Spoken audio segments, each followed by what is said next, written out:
Assalamualaikum. Selamat datang di malam yang penuh misteri. Di desa yang tenang, sawah Gus Kolil menyimpan rahasia gelap yang tidak pernah diketahui penduduk. Tanah basah, batang padi patah, dan aroma anyir yang menusuk adalah pertanda sesuatu yang gaib, raksasa, dan penuh dendam telah bangkit dari bawah tanah.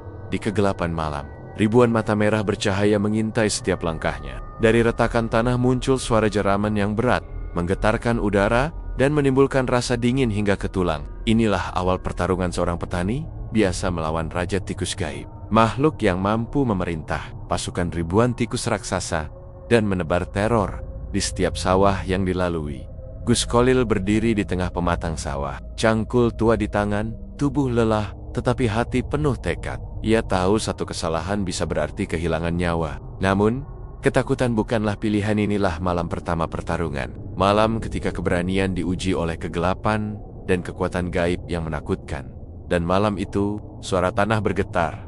Ribuan kaki kecil menghantam bumi. Dan mata merah Raja Tikus menyala di kegelapan. Pertanda bahwa teror belum berakhir. Fajar belum sepenuhnya muncul ketika Gus Kolil berdiri di tepi sawahnya. Embun masih menempel di pokok-pokok padi yang mulai menguning. Biasanya, pagi ini adalah saat yang paling ia suka, angin lembut, aroma tanah basah, dan suara jangkrik yang perlahan memudar. Namun hari ini, dada Gus Kolil terasa berat. Ada sesuatu yang ganjil sejak malam sebelumnya. Ia menunduk, mengelus batang padi yang patah. Bukan patah biasa, tetapi digigit, tercabik-cabik oleh gigi kecil dalam jumlah banyak. Jejak seperti cakar dan gigitan tersebar di setiap sudut pematang. Lebih dari seperempat sawahnya rusak, seperti diserbu badai dalam sekejap. Ya Allah, ini bukan hama biasa, gumamnya lirih. Ia mengangkat satu rumpun padi. Hancur. Tidak ada bulir yang tersisa. Seolah ada tangan tak terlihat yang memanen hasil jerih payahnya selama berbulan-bulan. Tikus, mungkin, tapi jumlahnya mustahil untuk meratakan seperempat sawah dalam semalam. Bahkan semut pun butuh berhari-hari. Langkah kaki terdengar mendekat. Ternyata itu Pak Dirman, tetangganya yang juga seorang petani. Kolil, kau lihat ini? Tanya Pak Dirman sambil menunjuk ke arah pematang di seberang sawah. Semalam sawahku juga habis digerogoti tikus-tikus itu. Bergeraknya aneh. Gus Kolil mengerutkan kening. Aneh bagaimana, Pak? Pak Dirman menelan ludah. Aku lihat dari bilik dapur. Ada puluhan tidak ratusan tikus. Mereka datang bukan seperti biasanya. Mereka tidak lari sembarangan, tapi berbaris, seperti pasukan. Satu arah, satu komando. Gus Kolil terdiam. Perutnya seperti ditarik ke bawah. Berbaris, ulangnya lirih. Pak Dirman mengangguk cepat. Sebagian warga juga melihatnya. Bahkan, ada yang bilang mereka mendengar suara seperti geraman dari tanah. Suasana menjadi sunyi. Angin berhenti, seolah ikut mengawasi percakapan itu. Gus Kolil merasakan bulu kuduknya berdiri. Ia menatap hamparan sawah yang luas itu. Dalam ketenangan pagi yang palsu, ia merasa seolah ribuan mata kecil sedang mengamati dari balik rerumputan. Menjelang siang, beberapa warga berkumpul di gubuk tengah sawah. Mereka memeriksa kerusakan sambil berbicara pelan, seakan takut suara keras akan memanggil sesuatu. Ini bukan hama biasa. Aku pernah dengar cerita begini puluhan tahun lalu. Dulu ada yang namanya penguasa tikus. Bisik-bisik itu membuat suasana semakin berat. Gus Kolil mencoba menghitung kerugian, namun setiap langkah membuatnya semakin resah. Di berbagai sudut sawah, ia menemukan lubang-lubang kecil yang sebelumnya tidak ada. Lubang itu bukan lubang tikus. Biasa diameternya terlalu bulat dan dalam. Seolah dibuat oleh sesuatu yang memiliki kepandaian menggali terowongan. Shot Ea jongkok untuk memeriksa salah satu lubang. Tiba-tiba terdengar suara lirih dari dalam tanah. Seperti dengusan hewan besar yang tertahan. Suara itu begitu pelan, namun cukup untuk membuat jantungnya berdegup keras. Ia langsung mundur beberapa langkah. Bismillah, apa itu tadi? Desisnya. Langit mulai mendung. Awan kelabu menggulung dari arah hutan timur, tempat yang dikenal warga sebagai alas python. Hutan itu sudah lama dianggap angker dan jarang dijamah. Konon, banyak makhluk gaib bersarang di sana. Tanpa sadar, pikiran Gus Kolil kembali ke cerita lama yang sering dikisahkan kakeknya tentang seekor raja tikus gaib, makhluk bawah tanah yang mampu mengendalikan ribuan tikus sekaligus. Makhluk itu konon pernah menjadi ancaman bagi desa bertahun-tahun lalu. Hingga akhirnya para sesepuh zaman dulu melakukan ritual untuk mengusirnya. Tapi apa mungkin makhluk itu kembali? Ia menepis pikiran itu. Tidak, itu hanya cerita lama, ujarnya dalam hati. namun alam seakan tidak sepaham dengannya. Burung-burung yang biasanya berkicau di siang hari kini menghilang, sunyi. Bahkan suara air irigasi pun terdengar lemah, seakan alirannya ditahan sesuatu di bawah. Menjelang sore, Gus Kolil pulang dengan langkah lesu. Di rumah, istrinya, Bu Samirah, menyambut dengan tatapan khawatir. "Kau pulang cepat, Lik. Ada apa?" Gus Kolil menarik napas panjang. "Sawah kita hancur. Sepertinya serangan tikus." "Tapi, tikus?" potong Bu Samirah. "Biasanya tidak separah itu. Kenapa tidak menggunakan perangkap atau racun?" "Ini beda, Mirah. Mereka bergerak seperti pasukan." Ia terdiam sejenak sebelum berkata lirih. "Aku merasa ada sesuatu yang tidak wajar di balik semua ini." Bu Samirah menatap suaminya lebih serius. "Kau kelihatan pucat, Lik. Apa kau melihat sesuatu?" "Aku mendengar suara dari dalam tanah," jawab Gus Kolil. Istrinya langsung merapatkan selendangnya, wajahnya berubah ketakutan. "Jangan-jangan itu yang dulu diceritakan orang-orang tua, Raja Tikus itu?" Gus Kolil tertawa hambar. "Aku juga tidak tahu, tapi rasanya kita tidak sedang menghadapi tikus biasa." Angin sore menerobos jendela rumah mereka dan membawa aroma anyir samar, seperti bau kandang hewan yang sudah terlalu lama tertutup. Gus Kolil melirik keluar, melihat beberapa burung melintas terburu-buru menuju arah barat menjauhi hutan timur. Ia mulai merasa desa ini sedang berada di ambang sesuatu yang berbahaya. Malamnya, desa menjadi lebih sunyi daripada biasanya. Tidak ada suara jangkrik, tidak ada anjing menggonggong, sunny total, seolah seluruh makhluk hidup memilih diam. Gus Kolil duduk di depan rumah sambil memegang cangkul tuanya. Ia tidak bisa tidur. Ada dorongan kuat dalam dirinya untuk kembali memeriksa sawah. Meski gelap malam begitu pekat, jam menunjukkan jam 11:57. Ketika ia mendengar suara karesek-karesek dari kejauhan, semakin lama semakin jelas. Suara itu datang dari arah sawah, seperti ribuan kaki kecil berlari bersentuhan dengan batang padi. Tiba-tiba terdengar geraman rendah dari dalam bumi. Dalam, berat, dan penuh amarah. Gus Kolil berdiri dengan tubuh kaku. Suara itu bukan suara tikus, bukan suara hewan manapun yang ia kenal. Hatinya bergetar hebat. Malam itu, ia tahu satu hal, ini baru permulaan. Pagi berikutnya, Gus Kolil berjalan perlahan menuju balai desa. Langkahnya berat, setiap pijakan terasa menahan beban kecemasan yang menghimpit dada. Di balai, beberapa tetua sudah berkumpul. Pak Marno, Pak Darmo, dan Bu Ningsih. Mereka yang sejak lama dianggap sebagai penjaga tradisi dan pengetahuan gaib desa. Wajah mereka muram, menandakan bahwa apa yang Gus Kolil alami bukan hal biasa. "Gus Kolil," sapa Pak Marno. Matanya menyipit menatap raut muka petani itu. "Kami dengar sawahmu hancur semalam." Gus Kolil mengangguk. "Iya, Pak, lebih dari separuh. Dan ini bukan tikus biasa. Mereka bergerak rapi, seperti diatur seseorang. Bahkan suara dari tanah. Aku rasa ada makhluk lain di balik ini." Bu Ningsih menelan ludah. Wajahnya pucat. Ini sudah lama tidak terjadi. Kisah lama yang dulu kita anggap legenda, mungkin muncul kembali." "Legenda apa, Bu?" tanya Gus Kolil. Jantungnya berdegup lebih cepat. Pak Darmo menghela napas panjang. "Raja Tikus, gaib, McClucket. Dulu, sebelum kakekmu lahir, makhluk itu pernah menguasai sawah-sawah desa ini. Ia mampu mengendalikan ribuan tikus sekaligus. Tidak ada racun atau perangkap yang mampu menghentikannya. Hanya doa dan ritual khusus para sesepuh." Gus Kolil mengerutkan kening. "Raja Tikus gaib? Maksud makhluk ini nyata?" Pak Marno mengangguk pelan. "Sungguh nyata. Mereka yang berani melawan tanpa persiapan seringkali hilang, atau sawahnya habis, dimakan habis-habisan. Tapi, Gus Kolil, kau memiliki keberanian dan kesabaran. Itu mungkin satu-satunya harapan untuk menghadapi makhluk ini." Bu Ningsih menambahkan, suaranya hampir berbisik. "Hanya mereka yang bersih hati dan memiliki ilmu tirakat sederhana yang bisa bertahan. Dan kau, Gus Kolil, harus memilih jalan itu." Gus Kolil hatinya campur aduk, takut, cemas, tetapi juga tekad. Sawah adalah nafkahnya. Ia tidak bisa membiarkan tanah dan kerja kerasnya dihancurkan oleh makhluk gaib. "Apa yang harus kulakukan, Pak?" tanyanya akhirnya.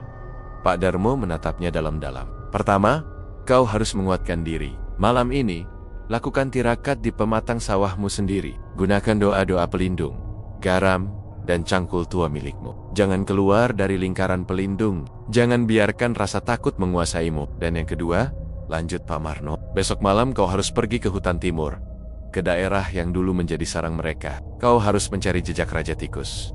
Jangan terlalu dekat, tapi cukup untuk mengenali kekuatannya. Jangan sendirian. Jika perlu, bawa orang yang kau percayai. Gus Colil mengangguk perlahan. Rasa takut tetap ada, tapi tekadnya semakin kuat. Ia tahu, jika tidak segera bertindak, seluruh sawahnya bisa hilang dalam semalam.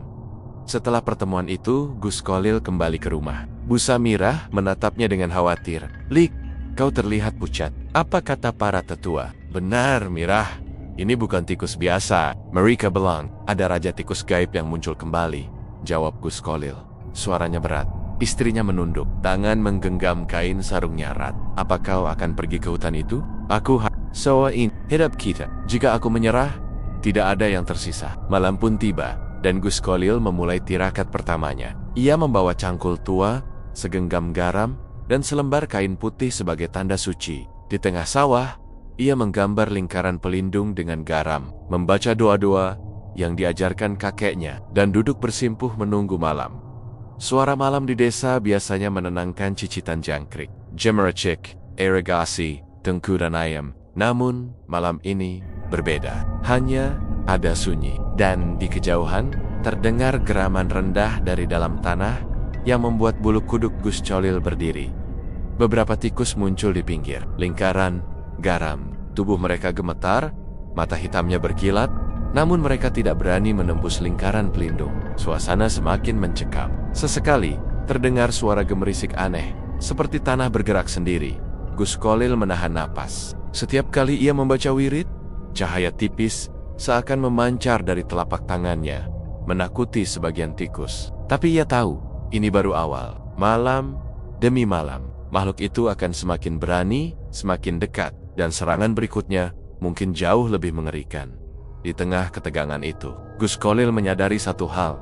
Untuk menghadapi Raja Tikus Gaib, ia harus bersih hati, fokus, dan lebih kuat dari rasa takutnya sendiri. Jika tidak, bukan hanya sawah yang hilang, tetapi nyawanya bisa jadi taruhan. Malam itu, desa tetap sunyi. Tapi Gus Colil merasakan mata-mata merah yang mengintai dari kegelapan, dari dalam tanah, dari arah hutan timur. Raja Tikus Gaib tidak hanya ada ia mengamati, menunggu, dan menghitung langkah petani yang berani melawan nasib. Dan malam itu, Gus Colil tahu, pertarungan yang sesungguhnya baru akan dimulai. Sejak malam tirakat pertama, Gus Colil tidak bisa tidur nyenyak. Suara geraman dari dalam tanah masih terngiang di kepalanya, seolah menempel pada setiap langkah dan pikirannya. Pagi itu, ia memutuskan untuk memeriksa sawah lebih teliti. Tidak hanya untuk menghitung kerusakan, tetapi juga untuk mencari petunjuk tentang makhluk yang mulai mengintai kehidupannya. Setiap langkah di pematang terasa berat, embun masih menempel, tapi udara pagi terasa aneh terlalu dingin untuk musim ini. Gus Colil melihat ke tanah. Ada lubang-lubang kecil yang baru muncul, teratur, seperti dibuat dengan perhitungan. Lubang itu berbeda dari yang biasa dibuat tikus sawah. Diameter dan kedalamannya terlalu besar, dindingnya rapi, dan di sekelilingnya tanah tampak berderak, seolah digerakkan dari dalam. Ia menunduk, memperhatikan satu lubang dengan senter kecil yang dibawanya. Dari kedalaman lubang itu, terdengar suara seperti gemerisik, menggeram pelan, berat, namun ada irama yang membuat bulu kuduk Gus Colil berdiri. Ia menarik tangan, merasakan hawa dingin merayap hingga ke tulang. Ini bukan tikus biasa, gumamnya. Suaranya terdengar parau, hampir seperti berbisik pada dirinya sendiri. Sambil berjalan, Gus Colil menemukan jejak kaki kecil yang berbaris di lumpur dekat irigasi. Tapi ini bukan jejak manusia atau binatang biasa. Setiap jejak tampak simetris, jarak antar langkah sama, dan bentuknya menyerupai cakar bersatu. Gus Colil menatap jejak itu, merasakan ketegangan yang menusuk dada. Rasanya seperti ada yang mengamati dari kejauhan, menyaksikan setiap geraknya. Langkahnya terhenti ketika ia melihat sesuatu yang lebih mengerikan. Di dekat salah satu terowongan, ada sisa bulu hitam tebal yang lengket pada batang padi. Bau anyir tercium tajam, seperti campuran tanah basah dan darah yang sudah lama terkubur. Gus Colil menutup hidungnya, tetapi aroma itu menempel pada ingatan. Ia teringat cerita kakeknya tentang Raja Tikus Gaib. Konon, makhluk itu bukan hanya tikus raksasa, tapi penguasa bawah tanah yang mampu memanggil ribuan pasukan tikus sekaligus. Mereka bergerak seperti satu kesatuan, menunggu perintah dari sang raja, dan ciri khasnya adalah adanya bulu hitam tebal yang tersisa di medan perang. Gus Colil menelan ludah. Bukti itu nyata, Raja Tikus mungkin sudah mulai bergerak, merencanakan serangan berikutnya. Sementara ia menatap lubang dan jejak itu, Tiba-tiba terdengar suara gemerisik cepat di sisi lain sawah. Ribuan kaki kecil berlari melalui batang padi, membentuk gelombang hitam yang bergerak cepat. Gus Kolil mundur, menarik cangkul tua yang selalu dibawanya. Ia mencoba membaca doa pelindung, tetapi suara itu semakin dekat, lebih terkoordinasi, lebih menyeramkan. Bismillah, lindungi aku ya Allah, gumam Gus Kolil. Cahaya tipis dari wirid yang dibaca muncul di tangan dan tubuhnya, tetapi cukup untuk menakuti sebagian tikus yang melintas. Namun ia tahu, ini baru pasukan kecil. Raja Tikus belum muncul. Ia bisa merasakan aura gaib yang lebih besar, lebih berat, dan jauh lebih menakutkan. Tanah di sekitarnya terasa berdenyut, seperti jantung yang menunggu detak berikutnya. Gus Kolil kemudian menelusuri salah satu pematang dan menemukan sesuatu yang lebih aneh. Sebuah batu kecil berbentuk menyerupai kepala tikus, tetapi dengan mata hijau bercahaya samar. Batu itu hangat ketika ia sentuh, dan jantungnya berdegup kencang. Ia segera menyadari, ini bukan batu biasa. Batu itu adalah semacam tanda atau pengingat kekuatan gaib. Konon, kakeknya pernah bercerita bahwa Raja Tikus gaib menandai medan yang akan ia kuasai dengan batu atau simbol serupa. Setelah memeriksa seluruh sawah, Gus Kolil kembali ke rumah dengan langkah berat. Ia duduk di depan rumah, tangan memegang cangkul, mata menatap tanah. Rasa takut bercampur dengan tekad. Ia tahu, pertarungan ini tidak hanya fisik, tapi juga mental dan spiritual. Raja Tikus tidak akan menyerang secara sembarangan. Ia menunggu, menguji, dan mengintimidasi. Saat malam tiba, desa menjadi lebih sunyi dari biasanya. Bahkan burung malam tidak terdengar. Angin bertiup lemah, dan aroma anyir dari sawah terasa lebih tajam. Gus Kolil menyalakan lentera kecil dan menyiapkan lingkaran garam di tengah sawah, seperti malam sebelumnya. Kali ini, ia menambahkan doa-doa khusus yang diajarkan kakeknya. Wirid untuk melindungi diri, mengusir makhluk gaib, dan memperkuat aura spiritual. Tidak lama kemudian, terdengar suara geraman berat dari bawah tanah. Kali ini lebih jelas, lebih menakutkan, seperti suara makhluk raksasa yang sedang marah. Ribuan kaki kecil mulai bergerak di sekitar lingkaran garam, menimbulkan gemerisik yang nyaring. Mata kecil tikus menyorot ke arahnya, bercahaya merah di kegelapan. Gus Kolil menahan napas, hatinya bergetar, tetapi ia tetap membaca doa pelindung. Ia tahu malam itu, Raja Tikus sedang mengamati, menguji kekuatan dan keberaniannya di kejauhan. Bayangan hutan timur tampak lebih gelap, lebih menakutkan. Angin seolah membawa bisikan halus, peringatan atau tantangan. Gus Kolil tidak tahu. Yang ia tahu hanyalah satu hal. Jejak misterius di sawah ini adalah tanda bahwa pertarungan nyata akan segera dimulai. Ia menutup mata, menarik napas dalam-dalam, dan berjanji pada dirinya sendiri, tidak akan mundur, tidak akan menyerah, apapun yang muncul dari tanah itu. Dan malam itu, suara dari tanah tetap bergemuruh, menjadi pengingat bahwa Raja Tikus gaib sudah bangkit dari persembunyian panjangnya. Malam itu, desa sepi, hanya terdengar angin tipis yang menggoyang pepohonan di tepi sawah. Gus Kolil berdiri di tengah pematang, memandang hamparan padi yang nyaris hancur akibat serangan tikus gaib. Hatinya dipenuhi ketegangan. Ia tahu bahwa malam ini akan berbeda. Ini bukan malam biasa. Ini adalah malam ritual penjagaan. Malam pertama ia menghadapi kekuatan yang jauh lebih besar daripada sekadar hama biasa. Ia membuka tas kecil yang selalu dibawanya, cangkul tua, segenggam garam, beberapa kain putih, dan kitab doa kecil peninggalan kakeknya. Dengan tangan gemetar, ia mulai menggambar lingkaran pelindung dari garam di tanah, mengikuti pola yang telah diwariskan secara turun-temurun. Garam putih berkilauan diterpa cahaya bulan yang tertutup awan, membentuk lingkaran sempurna. Setiap langkah diiringi doa-doa yang dipelajarinya sejak kecil. Bismillah. Ya Allah, lindungi aku dari segala mara bahaya, dari makhluk yang ingin merusak hasil bumi dan rezeki hambamu, gumam Gus Kolil sambil menebarkan garam. Langit malam mulai menggelap, awan menutupi bulan hampir sepenuhnya. Angin yang semula lembut kini terasa lebih dingin, menusuk kulit, membawa aroma anyir tanah basah dan bulu hewan yang terbakar samar. Suara jangkrik dan serangga malam hilang seketika, digantikan geraman berat dari dalam tanah yang bergemuruh di bawah kaki Gus Kolil. Ribuan tikus mulai muncul, perlahan, dari lubang-lubang kecil yang tersebar di sekeliling sawah. Mereka bergerak serentak, membentuk gelombang hitam yang menakutkan. Mata mereka memancarkan kilatan merah di gelap, menatap Gus Kolil seolah menilai keberaniannya. Gus Kolil menahan napas. Ia tahu bahwa ini baru pasukan kecil. Raja Tikus belum muncul, tapi aura gaib makhluk itu terasa menekan udara. Setiap kali Gus Kolil membaca wirid, cahaya tipis muncul di telapak tangan dan tubuhnya, menangkis sebagian tikus yang mencoba mendekat. Namun geraman dari bawah tanah semakin berat, lebih dalam, lebih mengintimidasi. Ia menarik napas dalam, menundukkan kepala, dan mulai membaca doa pembuka pintu pelindung bumi, yang konon mampu menahan makhluk bawah tanah selama 1 malam penuh. Kata-kata itu bergema pelan, tetapi energi dari wiridnya terasa seperti lapisan cahaya tipis yang mengelilingi lingkaran garam. Tikus-tikus yang mencoba menembus lingkaran langsung mundur, terguncang oleh energi gaib yang terpancar. Tidak lama kemudian, tanah di dekat lingkaran bergetar. Suara gemerisik berubah menjadi derap langkah berat yang tidak wajar. Gus Kolil merasakan udara berputar, suhu turun drastis, dan cahaya bulan yang semula samar kini tertutup awan tebal. Dari dalam tanah muncul bayangan besar, mengerikan, lebih besar dari manusia. Bentuknya kabur, tetapi aura gaibnya menusuk mata merah yang berdenyut, tubuh berbulu hitam, dan ekor panjang bergerigi seperti cambuk. Gus Kolil menelan ludah. Inilah saat yang paling ia tunggu dan paling ia takuti. Kemunculan Raja Tikus gaib, makhluk itu berdiri di pinggir lingkaran, mengeluarkan suara mendesis yang menggema ke seluruh sawah. Ia bergerak perlahan, mengukur jarak, menilai kekuatan petani yang berani berdiri di hadapannya. Tanah di sekitar Raja Tikus bergetar, membuat bulir padi ikut bergoyang. Seolah ikut merasakan ketegangan, Gus Kolil menggenggam cangkul tua, jantungnya berdegup cepat. Ia mengulangi wirid yang paling kuat, menyalakan cahaya dari doa pelindung, sambil menatap langsung ke mata merah sang raja.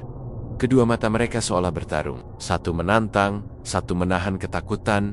Ribuan tikus yang mengikuti raja mulai bergerak, menyerang lingkaran garam, tapi setiap kali mereka mencoba menembus batas, cahaya dari doa Gus Kolil memantulkan serangan itu, membuat mereka terpental dan panik. Namun Raja Tikus tidak menyerang langsung, ia menunggu, sabar, seolah menikmati permainan ini.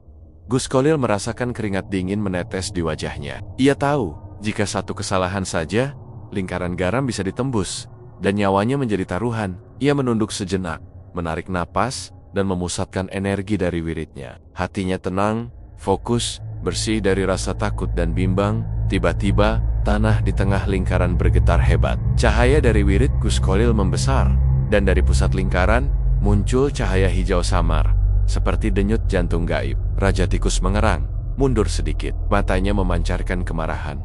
Gus Kolil tersadar. Cahaya hijau itu adalah titik lemah sang raja.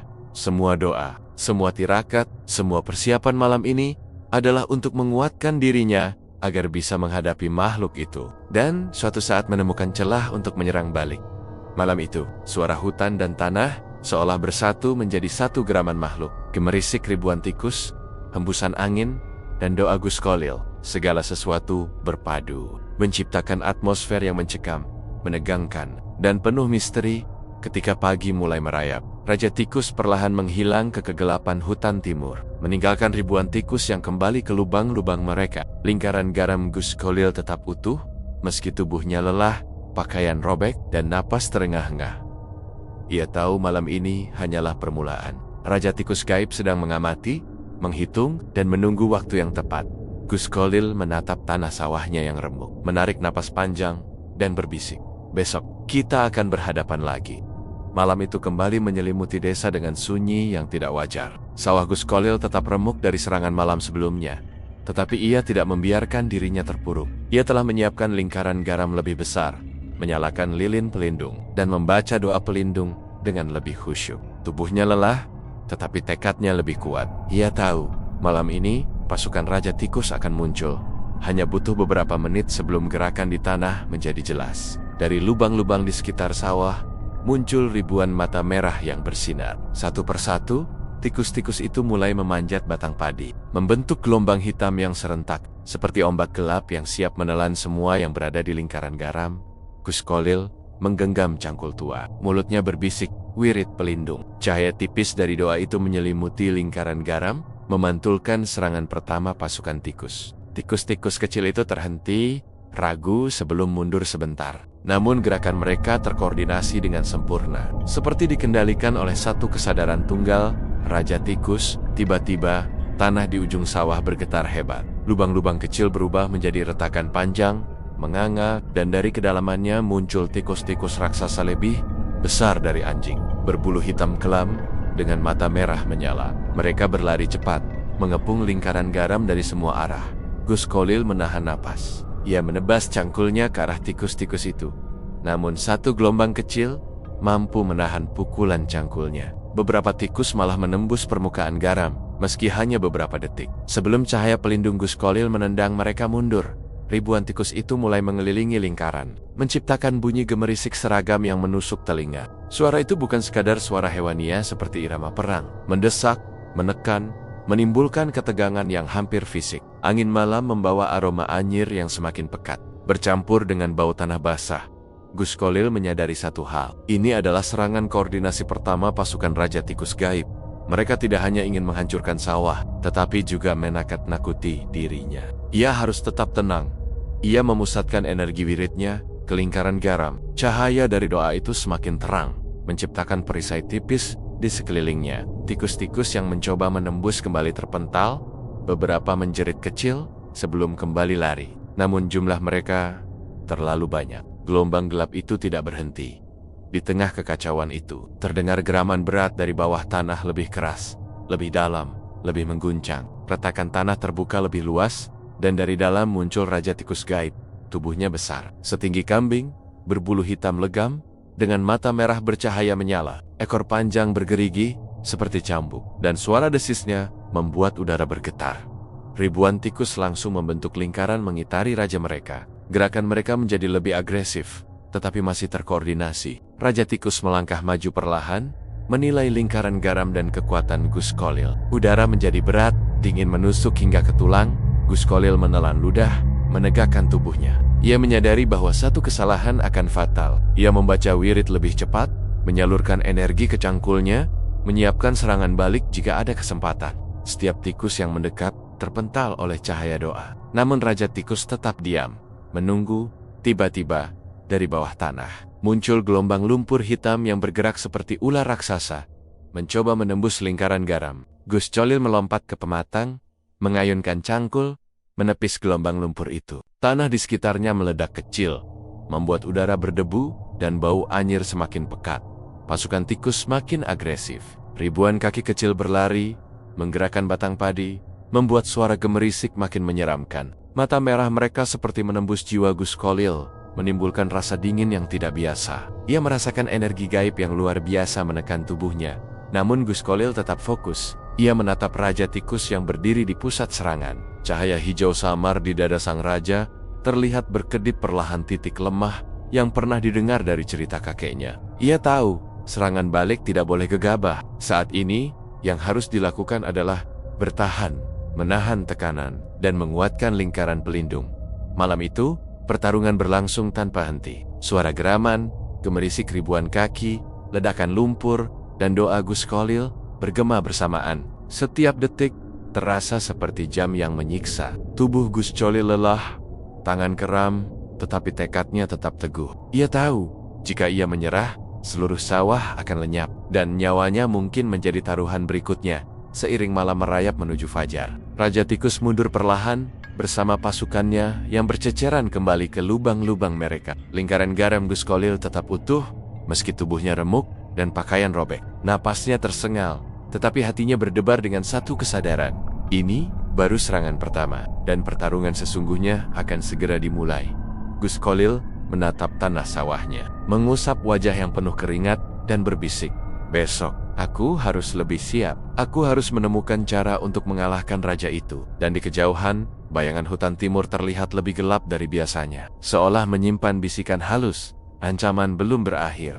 Malam itu lebih gelap daripada malam-malam sebelumnya. Awan tebal menutupi bulan, membuat sawah Gus Kholil seperti samudra hitam yang tak bertepi. Angin berhembus pelan, membawa aroma anyir tanah basah dan bulu hewan yang terbakar samar. Heningnya malam seolah menjadi tirai yang menunggu adegan horor berikutnya.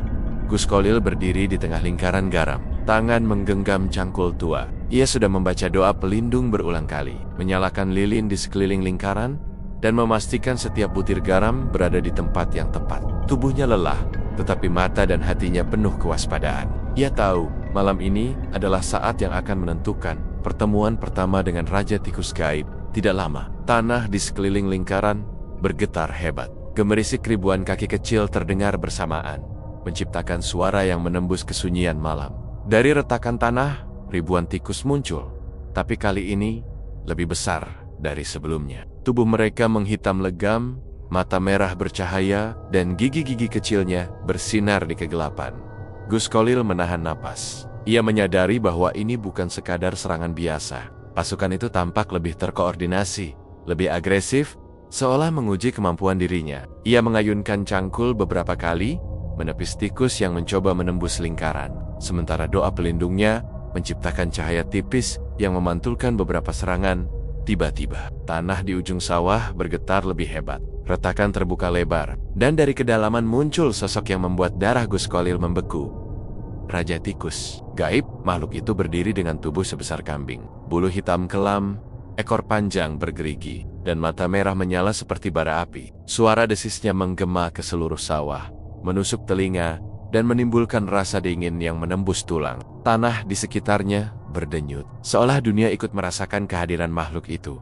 Gus Kolil menggenggam cangkul dengan lebih kuat. Tubuhnya bergetar, tapi hatinya tetap teguh. Ia menatap mata merah itu, mencoba menenangkan diri. Ya Allah, lindungi aku, gumamnya. Cahaya doa dari telapak tangannya semakin terang, menutupi lingkaran garam. Raja Tikus melangkah maju perlahan. Setiap langkahnya membuat tanah berguncang. Ribuan kaki kecil di sekelilingnya bergerak bersamaan, membentuk lingkaran hitam yang mengerikan. Makhluk itu mendesis, suara geramnya terdengar lebih dalam, seolah menembus hati Gus Kolil. Manusia, kau berani berdiri di hadapanku. Suara dari mulut Raja Tikus terdengar dalam, berat, dan menyeramkan. Tanah ini milikku. Rezekimu hanyalah milikku. Kau akan menjadi makanan. Gus Kolil menelan ludah, tapi tidak mundur. Ini sawahku. Rezekiku tidak untuk dimakan oleh makhluk sepertimu, jawabnya dengan suara tegas, meski bergetar. Raja Tikus menggeram, melompat, mendekat dengan cepat, diikuti pasukan tikus yang siap menyerang lingkaran garam. Gus Kolil mengayunkan cangkul, membaca doa dengan suara lebih lantang. Cahaya pelindung menyebar, menangkis beberapa serangan. Tetapi beberapa tikus berhasil menembus batas lingkaran, membuat tanah berdebu dan bau anyir semakin pekat. Dalam kekacauan itu, Gus Kolil memperhatikan sesuatu yang membuat hatinya bergetar. Cahaya hijau samar di dada Raja Tikus, seperti denyut jantung gaib. Ia ingat cerita kakeknya. Titik itu adalah kelemahan makhluk itu. Jika berhasil mengenai titik itu, mungkin ia bisa menang, tapi saat ini ia hanya bisa bertahan. Raja Tikus menekan dengan serangan mental dan fisik. Gerakan pasukannya begitu terkoordinasi, sehingga setiap langkah Gus Kolil harus tepat. Ia melompat, menangkis gelombang tikus, menghindari serangan lumpur yang keluar dari retakan tanah, dan menahan udara dingin yang menekan dada. Pertarungan berlangsung menegangkan. Setiap detik terasa seperti jam. Suara geraman, gemerisik, dan desis mengisi udara. Gus Kolil merasakan tangan dan kakinya pegal. Tubuhnya remuk, tetapi hatinya tetap fokus pada cahaya hijau di dada sang raja. Beberapa kali Raja Tikus mencoba menyerang langsung, mengayunkan ekor bergerigi dan cakarnya. Setiap hantaman membuat tanah berguncang, dan cangkul Gus Kolil nyaris lepas dari tangan. Namun ia tetap bertahan, menahan setiap serangan dengan doa dan keberanian. Saat malam semakin larut, Raja Tikus mundur perlahan, bersama pasukannya yang kembali ke lubang-lubang gelap. Lingkaran garam Gus Kolil tetap utuh, meski tubuhnya lelah, pakaian robek, dan napasnya tersengal. Gus Kolil menatap tanah sawahnya yang remuk, menarik napas panjang, dan menyadari satu hal, ini baru pertemuan pertama, dan pertarungan sesungguhnya akan lebih berat.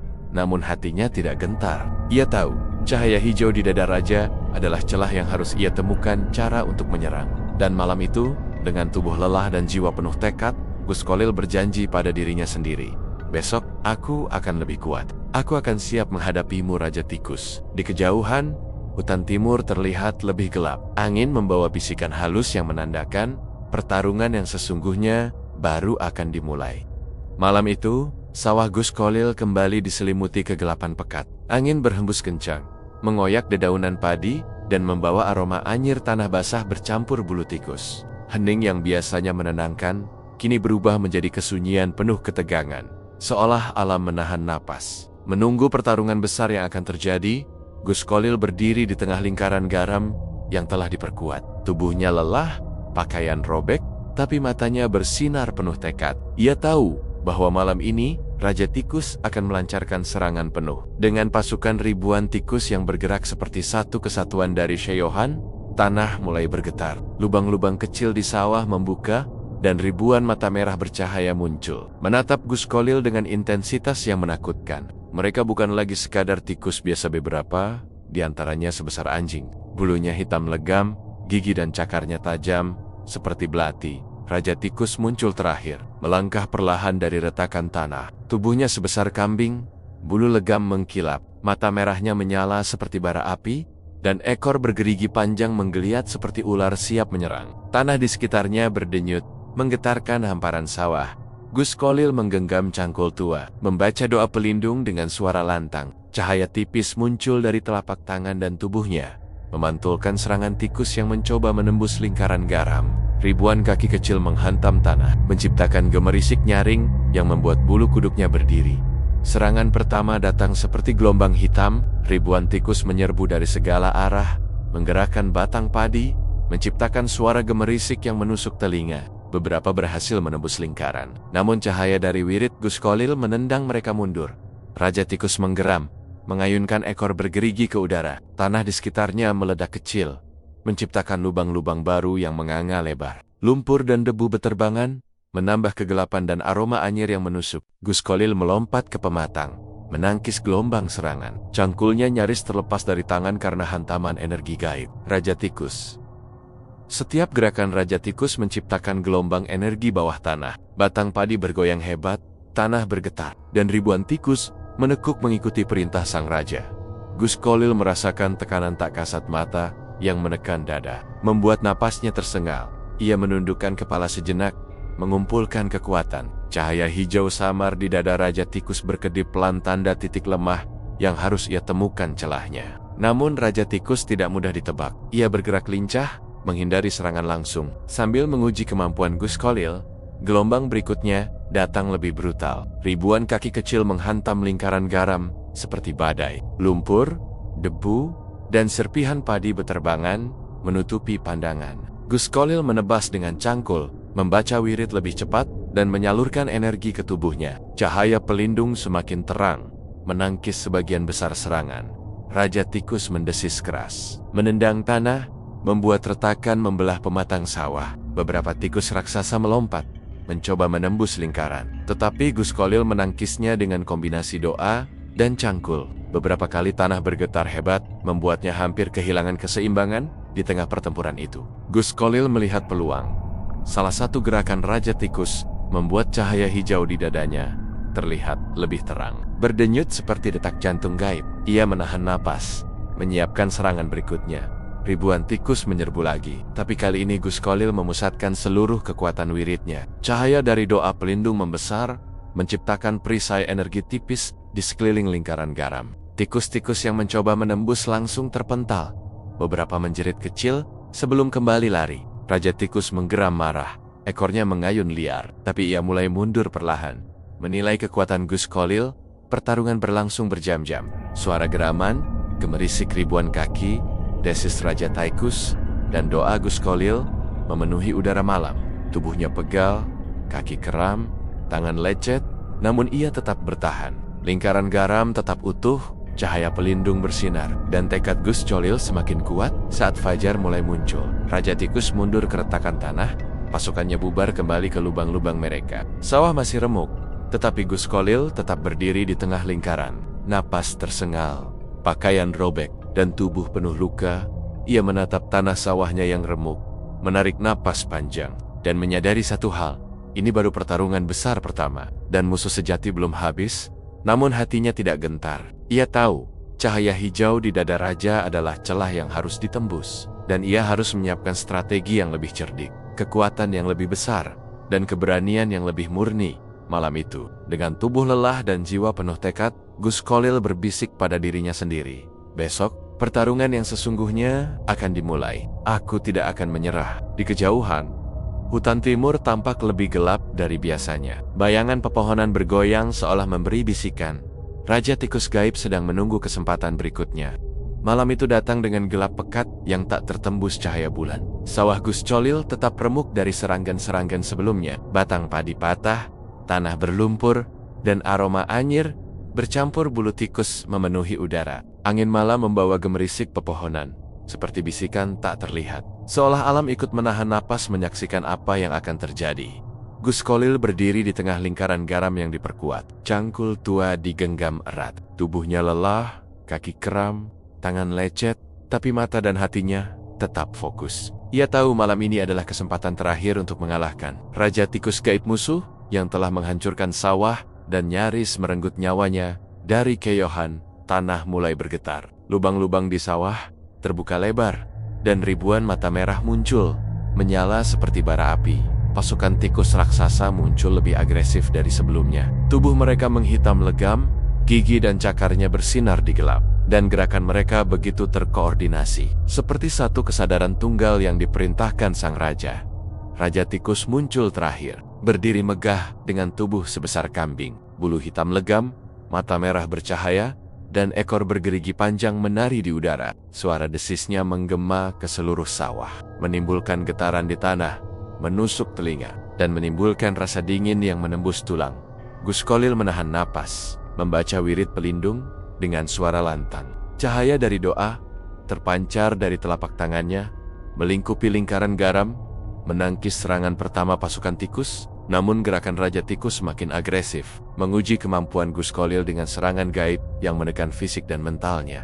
Gelombang serangan datang bertubi-tubi. Ribuan kaki kecil menghantam tanah, membuat batang padi bergoyang hebat. Lumpur dan debu beterbangan, aroma anyir semakin pekat. Beberapa tikus berhasil menembus lingkaran garam, membuat tanah bergetar dan menimbulkan ketegangan luar biasa. Gus Colil menebas cangkul, menangkis serangan, membaca doa, dan menyalurkan energi wirid ke tubuhnya. Cahaya pelindung semakin terang, menangkis sebagian besar serangan di tengah pertarungan. Gus Colil melihat cahaya hijau di dada Raja Tikus berkedip lebih terang, seperti denyut jantung gaib. Inilah titik lemah yang selama ini ia tunggu. Namun sang raja sangat waspada, menghindari serangan langsung, dan pasukannya terus menekan, membuat peluang serangan Gus Colil tipis. Gus Colil menarik napas panjang, menenangkan diri, dan memusatkan seluruh kekuatannya pada wirid terkuat yang ia pelajari dari kakeknya. Tubuhnya bergetar, tangan memegang cangkul dengan erat. Cahaya dari doa memancar lebih terang, melingkupi seluruh lingkaran, menciptakan medan energi yang menangkis hampir seluruh pasukan tikus. Raja Tikus mendesis marah, mengayunkan ekor bergerigi dan cakarnya ke tanah, menciptakan retakan yang lebih luas. Beberapa tikus raksasa melompat, mencoba menembus lingkaran. Namun Gus Colil memukul mundur mereka dengan kombinasi cangkul dan wirid. Saat itulah, Gus Colil melihat celah. Raja Tikus mengangkat salah satu kaki depannya, menimbulkan sedikit ketidakseimbangan. Cahaya hijau di dadanya semakin terang. Gus Colil menahan napas melampet maju, dan menebaskan cangkul tepat ke titik itu dengan seluruh kekuatan fisik dan gaibnya. Dentuman energi gaib mengguncang sawah. Raja Tikus menjerit. Suara geramnya berubah menjadi teriakan yang menusuk telinga, memantul ke seluruh sudut desa. Ribuan tikus di sekitarnya mundur panik, beberapa terguling akibat gelombang energi. Cahaya hijau di dada raja berkedip beberapa kali, kemudian meredup sedikit, tanda bahwa serangan Gus Colil mengenai titik vital. Raja Tikus mundur, tubuhnya terguncang hebat. Tanah di sekitarnya retak, debu dan lumpur beterbangan. Gus Colil tetap berdiri, napas tersengal, tangan gemetar, tapi hatinya penuh kemenangan sementara. Pasukan tikus yang tersisa terlihat ketakutan, mundur ke lubang-lubang mereka.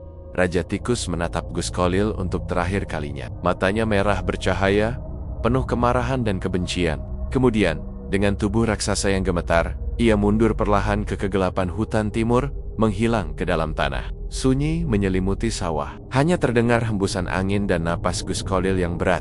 Tubuhnya lelah, pakaian robek, kaki dan tangan lecet, tetapi hatinya penuh kemenangan. Ia tahu pertarungan belum sepenuhnya selesai. Raja Tikus bisa kembali kapan saja. Namun malam itu Gus Colil berhasil menancapkan pukulan terakhir ke jantung gaib Raja Tikus, membuat makhluk itu mundur dan pasukannya bubar.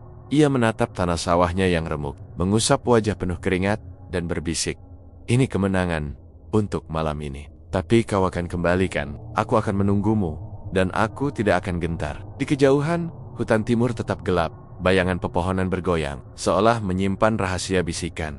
Raja Tikus Gaib belum kalah sepenuhnya. Pagi itu, desa Gus Kolil tampak tenang, seolah tidak pernah dilanda teror malam mulam sebelumnya. Kabut tipis menyelimuti sawah, dan embun menempel di setiap batang padi yang masih berdiri. Aroma tanah basah dan rumput hijau memenuhi udara, memberi kesan damai yang hampir menipu. Gus Kolil berdiri di tengah sawahnya, tubuh lelah, pakaian robek, kaki dan tangan penuh luka. Ia menatap tanah yang remuk, batang padi yang patah, dan sisa-sisa lubang tempat pasukan tikus muncul. Napasnya masih terengah, tetapi hatinya terasa lega. Ia tahu bahwa malam sebelumnya, ia berhasil menghantam titik lemah Raja Tikus Gaib, memaksa makhluk itu mundur bersama pasukannya.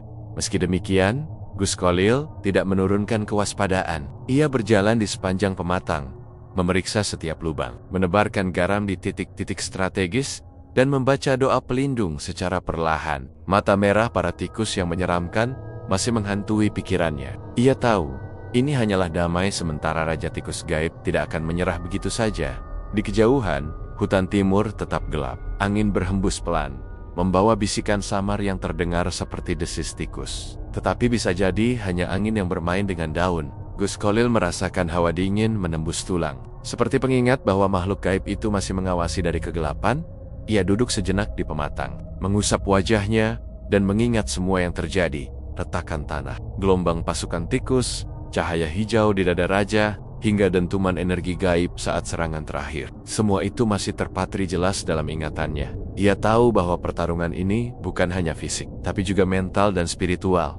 Gus Kolil menatap sawahnya yang remuk dan berkata pelan, "Ini rumahku, aku akan menjaganya, apapun yang terjadi." Ia kemudian melanjutkan ritual kecil yang diwariskan kakeknya, menabur garam di setiap pematang, menyalakan lilin kecil di malam hari, dan membaca doa pelindung sebelum tidur. Ritual itu tidak hanya menjaga sawahnya, tetapi juga menenangkan jiwanya.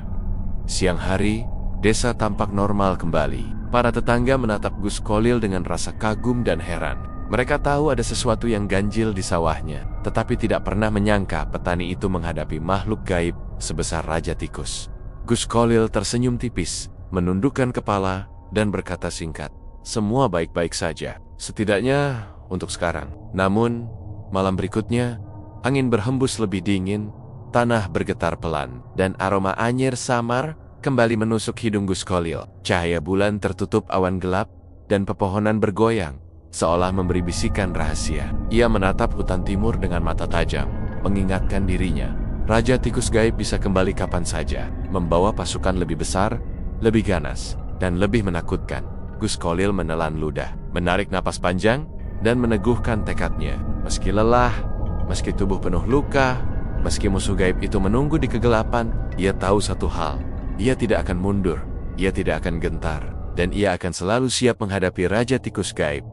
Suasana malam itu tetap mencekam, meski damai semu tampak di permukaan. Suara tanah yang bergetar pelan, bisikan angin, dan bayangan gelap di hutan timur seakan berpesan, ancaman belum berakhir. Desa Gus Kolil aman. Untuk saat ini, Gus Kolil menatap sawah yang remuk, tangan menggenggam cangkul tua, dan berkata dalam hati, "Ini hanyalah awal, aku akan berjaga.